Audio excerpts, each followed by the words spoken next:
एक लड़की railway station पर बैठकर एक स्पेशल ट्रेन का इंतज़ार कर रही है जो स्टेशन से दिल्ली की तरफ जाने वाली है।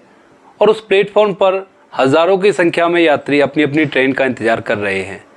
तभी उसी भीड़ में से एक व्यक्ति उस लड़की को देखने लगता है और देखते देखते वो उसके पीछे आकर खड़ा हो जाता है। आखिर कौन था वह व्यक्ति जो उस लड़की के पीछे आकर खड़ा हो गया? पूरी सच्चाई जानने के लिए वीडियो को अंत तक जरूर देखें। नमस्कार दोस्तों, मेरा नाम है जीतू सौरव और आप लोग देख रहे हैं ब्रेन डिमांड चैनल। वीडियो को ज़्यादा से ज़्यादा शेयर करें और पेज को फॉलो करना ना भूलें। आज की ये घटना है पूजा और प्रदीप की, जो कि पति पत्नी थे और 8 साल पहले उनका किसी कारण से तलाक हो चुका है। अब जो व्यक्ति उस लड़की के पीछे खड़ा हुआ था उसका नाम प्रदीप होता है और जो लड़की स्टेशन पर ट्रेन का इंतज़ार कर रही थी वह थी पूजा। अब पूजा का पति प्रदीप, जो 8 साल पहले जिसका तलाक हो चुका है, वो उसके पीछे खड़ा होकर सोच रहा है कि आखिर इसने शादी की है या नहीं की है। अगर की है तो थोड़ी बहुत देर में इसका पति आने वाला होगा और मैं उसे देखूंगा। ऐसा सोचकर वो उसके पास खड़ा रहता है। लेकिन थोड़ी देर वेट करने के बाद वहाँ पर कोई भी नहीं आता। आती है तो केवल वो ट्रेन जो वहाँ से दिल्ली के लिए जा रही थी और इत्तेफाक से इसी ट्रेन के अंदर दोनों को सफ़र करना था। जो प्रदीप है उसने रिजर्वेशन एसी कोच के अंदर कराया था और जो पूजा है उसने अपना रिजर्वेशन स्लीपर कोच के अंदर कराया था। तो पूजा उठकर उस ट्रेन की तरफ बढ़ने लगती है तो प्रदीप सोचता है कि दिल्ली तो मैं जा ही रहा हूँ और इसी ट्रेन से जा रहा हूँ, तो क्यों ना पूजा के साथ ही आज का सफ़र किया जाए और देखा जाए कि भाई इसकी ज़िंदगी में चल क्या रहा है। तो पूजा को अभी कुछ भी पता नहीं है कि उसके पीछे उसका पति, जिसका 8 साल पहले उससे तलाक हो चुका है, वो चल रहा है। और पूजा धीरे धीरे चलकर अपने स्लीपर कोच में चढ़ जाती है और अपनी निर्धारित सीट पर बैठ जाती है। पूजा के पीछे आकर प्रदीप चुपचाप से खड़ा हो जाता है। और अक्सर ऐसी ट्रेनों में देखा जाता है जब जनरल डिब्बे में ज़्यादा यात्री हो जाते हैं तो वो लोग उतरकर स्लीपर कोच में चढ़ जाया करते हैं और उन रिजर्व सीटों पर बैठने की कोशिश किया करते हैं। जो सीटें खाली मिल जाती हैं उन पर बैठकर वो सफ़र कर लिया करते हैं। तो ऐसे ही कुछ यात्री पूजा वाली सीट पर आकर बैठने की कोशिश करते हैं तो पूजा उनसे मना कर देती है, कहती है कि नहीं नहीं, ये मेरी सीट है और यहाँ पर आप नहीं बैठ सकते। उसके बाद कुछ लोग और आते हैं तो पूजा उनसे कहती है कि नहीं, आप लोग यहाँ पर मत बैठिए। तो वो कहते हैं कि हमें 2-3 घंटे सफ़र करना है, उसके बाद हम उतर जाएंगे। तो पूजा कहती है कि नहीं, मेरी तबीयत ख़राब है और मैं थोड़ी देर में लेटने वाली हूँ। इस बात को प्रदीप पीछे खड़ा होकर सुन रहा था। अब वह सोचता है कि क्यों ना पूजा के पास बैठा जाए और उससे उसका हालचाल पूछा जाए। इसी चीज़ को सोचकर प्रदीप आकर जिधर पूजा ने पैर फैला रखे थे वहाँ पर आकर अपना बैग रख देता है। जैसे ही पूजा बैग को देखती है तो एकदम झल्लाते हुए बोलती है कि नहीं नहीं, हटाओ इसे, ये मेरी सीट है, यहाँ पर मैं लेट कर जाऊँगी। इधर से प्रदीप कहता है कि मुझे केवल 2-3 घंटे ही सफ़र करना है और इतनी देर प्लीज़ मुझे यहाँ पर बैठने दीजिए। इस आवाज़ को सुनने के बाद पूजा को लगता है कि ये आवाज़ तो सुनी सुनाई सी है। वह प्रदीप की तरफ देखती है तो देखते ही थोड़ी देर के लिए सुन्न रह जाती है। वो देखती है कि उसका 8 साल पहले तलाकशुदा पति उसके सामने खड़ा हुआ है और वह उसकी सीट पर बैठने के लिए उससे पूछ रहा है। तो पूजा अपने पैरों को समेटती है और उससे बैठने का इशारा दे देती है। प्रदीप वहाँ पर उसके पैरों की तरफ बैठ जाता है और पूजा उसके तरफ मुँह करके आल्टी पाल्टी मारकर बैठ जाती है। अब दोनों एक दूसरे को कुछ देर तो देखते रहते हैं। उसके बाद प्रदीप बोलता है कि सुनाओ, क्या हाल है तुम्हारे? पूजा कहती है कि मेरे हाल तो ठीक हैं, तुम सुनाओ, तुम्हारे कैसे हाल हैं? तो प्रदीप भी बताता है कि हाँ, मैं भी ठीक ठाक हूँ। तो प्रदीप पूछता है कि कहाँ जा रही हो? तो पूजा बताती है कि मैं दिल्ली जा रही हूँ। प्रदीप कहता है क्या तुम अपनी बीमारी का इलाज कराने के लिए जा रही हो? तो पूजा कहती है नहीं नहीं, मुझे कौन सी बीमारी है, मैं भला क्यों बीमारी का इलाज कराने जाऊँगी। तो प्रदीप कहता है नहीं, अभी तुमने कहा था ना कि तुम्हारी तबीयत ख़राब है और तुम लेट कर जाओगी। तो पूजा कहती है कि मैंने तो वो वैसे ही कहा था, मैं नहीं चाहती थी कि मेरी सीट पर कोई और आकर बैठे, मैं अकेले सफ़र करना चाहती थी। इस बात को सुनकर प्रदीप पूछता है क्या तुम्हारी शादी हो गई? तो पूजा कहती है कि हाँ, शादी तो मेरी अभी नहीं हुई, लेकिन मैं दिल्ली जा रही हूँ। मेरी एक फ्रेंड है जिसने मेरे लिए एक लड़का ढूंढा है, तो उसी से मिलने के लिए मैं दिल्ली जा रही हूँ। कल मेरी उससे मुलाकात होगी, आज मैं अपनी फ्रेंड के पास रुकूंगी। पूजा पूछती है क्या तुम्हारी शादी हो गई? तो प्रदीप कहता है कि नहीं, मेरी शादी अभी नहीं हुई। मेरी बुरी आदत की वजह से मेरे गांव में ज़्यादा बदनामी हो चुकी थी, तो जो भी रिश्ता आता था तो वो लोग बाहर की बातों को सुनकर मेरे साथ अपनी लड़की की शादी करने से मना कर दिया करते थे। इसी तरह की उनकी वार्तालाप हो रही थी। तो पूजा कहती है कि तुम कहाँ जा रहे हो? तो प्रदीप कहता है कि मैं दिल्ली जा रहा हूँ।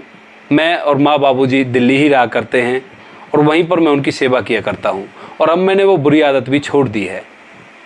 पूजा पूछती है कि माँ बाबूजी कैसे हैं? तो कहता है कि हाँ वो ठीक हैं। फिर पूजा पूछती है कि तुम्हारी छोटी बहन कैसी है, क्योंकि पूजा उसकी छोटी बहन को बहुत ही ज़्यादा पसंद किया करती थी और दोनों में अच्छी बना करती थी। तो प्रदीप बताता है कि उसकी तो 2 साल पहले हम लोगों ने शादी कर दी और वह बड़ी ही खुश है अपने पति के साथ। तभी सर्दियों का टाइम था तो ट्रेन के अंदर ठंडी ठंडी हवा चलने लगती है और पूजा अपने बैग से अपना कंबल निकालती है और कहती है क्या तुम्हें सर्दी नहीं लग रही? तो यहाँ पर जो प्रदीप है वो कहता है कि सर्दी तो मुझे लगा करती थी, लेकिन कुछ दिनों पहले से मुझे सर्दी लगना बंद हो गई। एक बार सर्दियों में मेरी रजाई को किसी ने खींच लिया था। इस बात को सुनकर पूजा थोड़ा सा मुस्कुराती है, क्योंकि ये बातें उनके उस टाइम की थी जिस टाइम पे वो लोग पति पत्नी थे। उस टाइम पे पूजा कभी कभी सर्दियों में उसकी रजाई को खींच लिया करती थी। तो हंसते हुए पूजा कहती है कि उसमें कुछ ना कुछ आपकी गलती रही होगी। तो यहाँ पर प्रदीप कहता है कि मेरी क्या गलती होगी, मेरे ऊपर तो ऊपर से पानी और डाल दिया गया था। सर्दियों में कोई आपके ऊपर ठंडा पानी डाल दे तो कैसा महसूस होगा?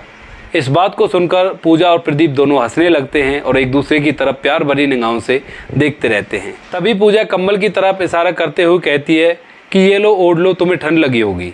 तो प्रदीप भी उस कंबल के थोड़े से हिस्से को ओढ़ लेता है और दोनों पति पत्नी वहाँ पर बैठकर आपस में बातें करते हैं। बातें करते करते टाइम हो जाता है खाने का। तो पूजा प्रदीप से कहती है कि अपना खाना निकाल लो, खाना खा लो। तो प्रदीप कहता है कि मेरे पास तो खाना नहीं है, क्योंकि उसने एसी कोच रिजर्व किया था दोस्तों। वहाँ पे खाना, कंबल, सब कुछ ट्रेन वालों की तरफ से ही मिलता है। तो वो कहता है कि मेरे पास खाना नहीं है, मेरे पास टिकट नहीं है, मैं तो ऐसे ही चढ़ गया हूँ। अब इसके बाद पूजा कहती है हाँ हाँ तुम खाना क्यों लाओगे, तुम्हारे पास तो तुम्हारा सामान होगा बैग के अंदर, थोड़ी देर में उसको निकालोगे और चालू हो जाओगे। तो प्रदीप कहता है कि नहीं नहीं ऐसी बात नहीं है, अब मैंने शराब पीना बंद कर दिया है और शराब की ही वजह से उन दोनों का तलाक हुआ था दोस्तों। यहाँ पर आप लोगों को बता दूँ, शराब पीने की वजह से पूजा ने उसको तलाक दिया था, क्योंकि प्रदीप काफ़ी ज़्यादा शराब पिया करता था और वो अपने घर वालों की भी बात नहीं माना करता था। तो जो सास ससुर थे पूजा के, उन्होंने उससे कहा कि बेटी ये तो सुधरने वाला नहीं है, ना ही कुछ कमाता है ना ही कुछ जमाता है, और जो भी पैसा थोड़ा बहुत इसके पास होता है उसकी शराब पी जाया करता है, इस तरह से तुम्हारा जीवन कैसे कटेगा। तो पूजा ने उसको तलाक दे दिया था और शराब के कारण ही उन दोनों का तलाक हुआ था। तो प्रदीप पूजा से कहता है कि नहीं मैंने शराब पीना छोड़ दिया है, अब मैं शराब नहीं पीता और काम करता हूँ और अपने माँ बाप की सेवा किया करता हूँ। इसके बाद पूजा कहती है चलो अच्छी बात है तुमने शराब छोड़ दी। तो प्रदीप कहता है कि हाँ मैंने शराब छोड़ दी, अब मैं दिल्ली के अंदर रहा करता हूँ, वहीं पर मेरे माँ बाप रहते हैं और जीवन थोड़ा पहाड़ सी ज़िंदगी है, तो मैं सोच रहा हूँ किसी से शादी कर ली जाए। पूजा कहती है कि हाँ हाँ अच्छी बात है, ज़रूर शादी करो। तो अब धीरे धीरे शाम हो जाती है और शाम को एक ही कंबल के अंदर दोनों पति पत्नी जो कि तलाकशुदा थे वो लेट जाते हैं। अब नींद तो दोनों को भला क्या ही आती। अब पूजा अपने पति प्रदीप के बीते पलों के बारे में सोच रही थी। इधर जो प्रदीप है वह भी अपनी पत्नी पूजा के बारे में सोच रहा है। वह सोचता है कि काश इससे दोबारा बातचीत हो जाए और ये कह दे मुझसे कि चलो मैं तुमसे ही शादी करूंगी, लेकिन ये तो दूसरे लड़के को देखने के लिए जा रही है शादी के लिए। इसी सोच में दोनों के दोनों एक दूसरे से विपरीत दिशा में करवट लेकर लेटे रहते हैं एक ही कमर के अंदर। अब उनकी मंजिल आ जाती है और अपनी मंजिल पर उतरते हैं। उतरने के बाद जो प्रदीप है वो पूजा से कहता है कि तुम्हें कहाँ जाना है, चलो मैं तुम्हें छोड़ दूँ। तो पूजा कहती है नहीं नहीं मेरी सहेली आने वाली है और मैं उसी के साथ जाऊंगी। प्रदीप फिर एक बार उससे कहता है कि कोई परेशानी नहीं है, मैं तुम्हें छोड़ दूंगा। पूजा फिर से मना कर देती है, कहती है कि मैं अपनी सहेली के साथ जाऊंगी और आज रात उसी के पास रुकूंगी और सुबह हम उस लड़के को देखने के लिए जाएंगे। अब इसके बाद जो प्रदीप है वो मायूस सा चेहरा लेकर वहाँ से चला जाता है। तभी थोड़ी देर में उसकी सहेली जिसका नाम सरिता होता है वह वहाँ पर आ जाती है और आने के बाद पूजा से पूछती है कि सुनाओ सफ़र कैसा रहा। तो पूजा कहती है कि सफ़र तो ठीक रहा, लेकिन मुझे मेरा पुराना पति मिल गया था जिससे 8 साल पहले मेरा तलाक हुआ था। तो अब पूजा और उसकी सहेली पूजा की सहेली के घर पे चले जाते हैं और वहाँ जाकर आराम करती है पूजा। अब होता है अगला दिन। अगले दिन प्रदीप अपनी फैक्ट्री में है जहाँ पर उसके कपड़ों का काम है। 30-40 वर्कर उसके नीचे काम किया करते हैं। तभी उन वर्करों में से सरिता नाम की लेडी आती है उसके पास और कहती है कि सर मैंने आपसे जिस लड़की के बारे में बात की थी वो लड़की आ गई है, आप कहो तो मैं आपसे उसको मिला दूँ। तो प्रदीप कहता है हाँ भाई हाँ ऐसा ही करो, ज़िंदगी काफ़ी लंबी है, बिना शादी के तो बीतेगी नहीं। तुम ऐसा करो, उस लड़की को लेकर मेरे कैबिन में आ जाओ। तो प्रदीप जाकर अपने कैबिन में बैठ जाता है। पीछे से सरिता आती है और सरिता के पीछे पूजा उस कैबिन के अंदर एंट्री करती है। जैसे वो एंट्री करती है तो प्रदीप देखता है कि ये तो उसकी वही पत्नी है जो कि कल उसके साथ ट्रेन में आई थी, लेकिन वो पूजा की तरफ इशारा कर देता है कि भाई कुछ बोलना नहीं। तो उस कैबिन के अंदर सरिता, पूजा और प्रदीप 3 लोग होते हैं और सरिता पूजा की तरफ इशारा करते हुए प्रदीप से कहती है कि सर ये है वो लड़की जिसके बारे में मैं आपको बता रही थी। तो प्रदीप कहता है कि हाँ बताओ, क्या इस लड़की की शादी नहीं हुई अभी? तो सरिता कहती है कि नहीं साहब, इसकी शादी नहीं हुई है, इसके माँ बाप गरीब हैं और गरीबी के कारण इनकी शादी नहीं हो पाई है, इसकी उम्र 30 साल हो चुकी है।